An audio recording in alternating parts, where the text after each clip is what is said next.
Hi, Philip. I'm looking over my notes. And I did appreciate the email where you explained that you did have points of interest and that you were reading from those. Because it does look like you're reading. It's very stiff and not very relaxed. So the fact that you're reading then explains why you're so stiff in the video. I loved your explanation for diversity. I really did, because you looked at it from two ways. And first of all, you just looked at it from the fact that diversity is individualization in the individuals. And it doesn't matter anything about the individual, it's diversity as far as their talents. And then the second thing is you kind of talked about the fact that you looked at gender and all that. You indicate that because you have a female principal, that you kind of feel those barriers have been overcome. And there's probably people that would argue with you that they have not. Matter of fact, I just served on a panel last night and there were some incredible things shared. An example is if there are three people that all have doctors, two are men and one is women, what's been happening is the men are introduced as doctors and a woman is kind of glossed over as Mrs. or not even acknowledged. So these are apparent. They're going on all over the place. So please be aware of that. Just be aware that that exists. We have a lot to overcome, and that glass ceiling has not been cracked. It's been bumped a couple times, but I don't think it's been cracked.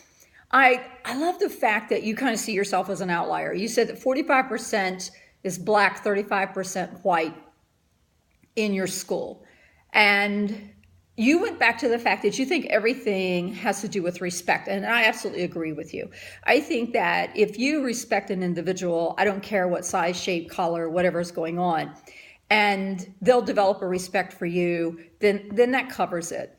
If you read a lot of the books on racial profiling and all that, they do talk about the fact that most diverse groups, whether it's Black or Hispanic or women, have to really size a person up before they know whether they can trust them or not. It's the first thing that they do.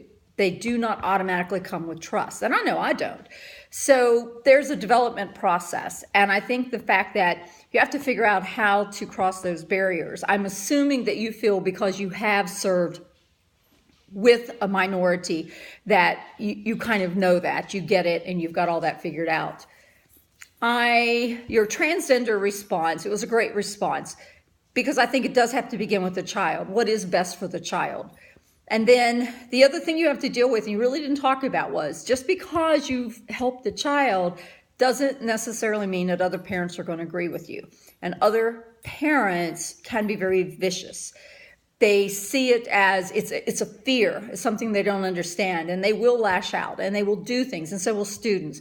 So doing what's best for the child. And the second part to that is that you really do have to protect the child then. Just because the child's outlined what they want doesn't mean that's necessarily going to happen. So I thought it was a great response. You did a good job. Thanks for sharing.